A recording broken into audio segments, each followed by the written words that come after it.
I saw a man standing on one leg at an ATM. Turned out he was just checking his balance.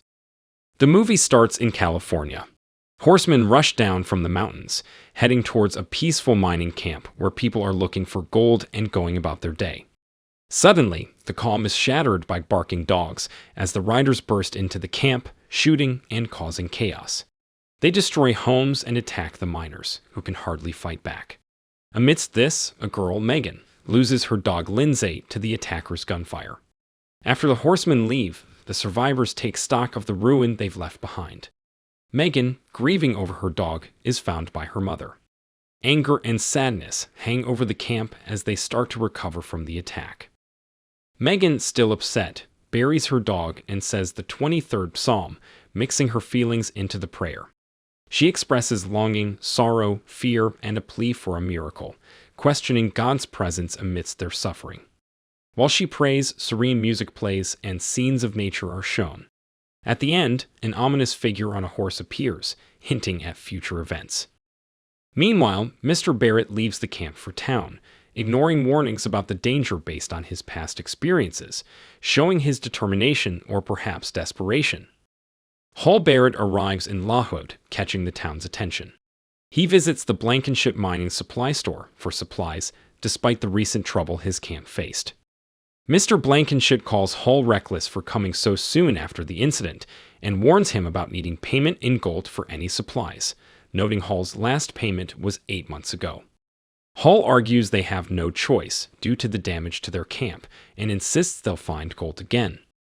Mr. Blankenship reluctantly allows Hall to take supplies on the promise of future payment, making it clear his support isn't out of loyalty, but because he's one of the few not controlled by LaHood.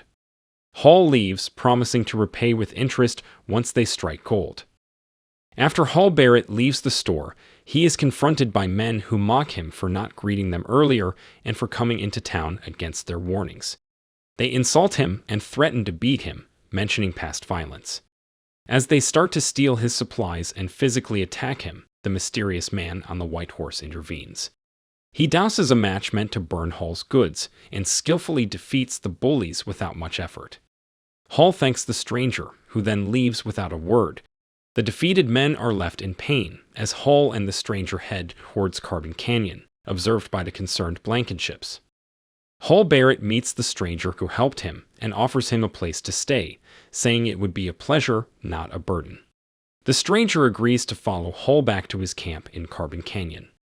On their way, they encounter Ulrich, another miner who decides to leave the camp due to the ongoing conflicts and inability to fight back. He suggests Hall should also leave if he's wise. Despite Ulrich's departure and advice, Hall and the stranger proceed into the camp. In their cabin, while Megan's mother cooks, Megan reads aloud from Revelation in the Bible, describing ominous signs and figures, including a rider on a black horse bringing famine and a pale horse whose rider is death, signifying apocalypse. As she reads, her mother and she notice Hall and the mysterious stranger arriving. The scene shifts to the stranger cleaning up, revealing scars on his back that suggest a violent past. Hall informs him that dinner will soon be ready, hinting at a sense of normalcy amidst the foreboding atmosphere created by Megan's reading. Hall tells about the stranger fighting Kiel and his men, leading Sarah, Megan's mother, to criticize the stranger as being no different from the violent men working for LaHood. Hall argues that the stranger's courage is exactly what they need against LaHood's men, mentioning Lindquist's departure as a sign of their dire situation. Sarah believes their community is already defeated and criticizes Hall for encouraging Megan's defiant stance. She urges Hall to dismiss the stranger to avoid further violence, threatening to leave with Megan if he doesn't. As they argue, the stranger walks in, revealing a preacher's collar, which changes the tone of the conversation. The family becomes polite, with Sarah thanking him for aiding Hall and Megan showing a smile, intrigued by the preacher. In a large mining camp, workers use high-pressure hoses to erode hillsides, funneling the debris into sluices for gold extraction. The injured thugs arrive late, explaining to their boss, Josh, that they were at the doctor's after an encounter with Hall Barret. They clarify that it wasn't Barret, but a stranger who bested them. Surprised, Josh sends them off to work and then summons Club, a towering figure over 7 feet tall, suggesting he's considering a more formidable approach. Hall explains to the preacher about their ongoing conflict with LaHood, a wealthy miner who has been exploiting the region since the mid-1850s with hydraulic mining, except for Carbon Canyon, which he also covets. Despite their legal claims being filed, LaHood's influence makes legal recourse seem hopeless. Megan, still bitter over personal losses attributed to LaHood's men, vows to stay regardless of what others do. Hall admits the ineffectiveness of law enforcement against LaHood, given his control and their lack of solid proof of his crimes. Hall, caring for Sarah and Megan after their losses and his own unfulfilled romantic hopes with Sarah, subtly seeks the preacher's help to officiate their future marriage. The preacher, understanding the complexities of human relations and Hall's situation, offers to help with work, signaling his willingness to support the community in more ways than one. Hall has been trying to split a boulder in the stream, believing it might hide gold, but refuses to use explosives to avoid harming the stream. The preacher helps him by striking the boulder with a sledgehammer, attracting the attention of Megan, Sarah, and the rest of the camp. As they work, Josh and Club from LaHood's camp arrive. Hall introduces the preacher to Josh, who confronts the preacher about his earlier altercation with LaHood's men. The preacher insists his presence is necessary due to the sinners in the area. Club, attempting to intimidate, effortlessly splits the boulder with one powerful strike. However, when Club tries to attack the preacher, he is quickly subdued and helped back onto his horse by the preacher. After they leave, the preacher and the others continue to break down the boulder, working together. A train from Sacramento arrives with LaHood, who meets with his son Josh and McGill. They update him on their operations, and Coy inquires about Carbon Canyon. Learning of a preacher uniting the miners, Coy is frustrated, recognizing the potential for the preacher to inspire faith and resistance among the miners. He initially wants the preacher brought to him, but then decides against it to avoid creating a martyr. Coy also mentions the challenges from Sacramento, including political opposition to hydraulic mining, stressing the urgency of taking control of Carbon Canyon and dealing with the preacher personally. Megan is curious if her grandparents approved of her mother's marriage, learning they were surprised and unhappy not because of her mother's age, but because of who she married. Megan wonders if her mother would be happy marrying Hall, to which Sarah responds ambiguously, appreciating Hall's kindness. Megan also ponders whether preachers can marry, and Sarah, affirming this, compliments Megan's beauty. While working in the stream, Hall discovers a large gold nugget, sparking excitement among everyone except Spider, who is displeased. Hall's find, under the boulder, validates his efforts and calls for a celebration. Despite Sarah's reservations, the group decides to visit town, hoping it will also help settle Hall's debts. In town, while Hall speaks with Mr. Blankenship, Josh approaches the wagon and informs Sarah, Megan, and the preacher that his father wishes to see the preacher. Despite Sarah's suspicion of deceit, the preacher accompanies Josh. Inside, LaHood meets the preacher, offering hospitality while expressing his surprise at the preacher's robust appearance, contrary to his expectations of a frail clergyman. LaHood attempts to bribe the preacher with offers of preaching opportunities and a new church in town, aiming to persuade him to leave Carbon Canyon. The preacher, recognizing LaHood's intentions, refuses, emphasizing the incompatibility of serving both God and wealth.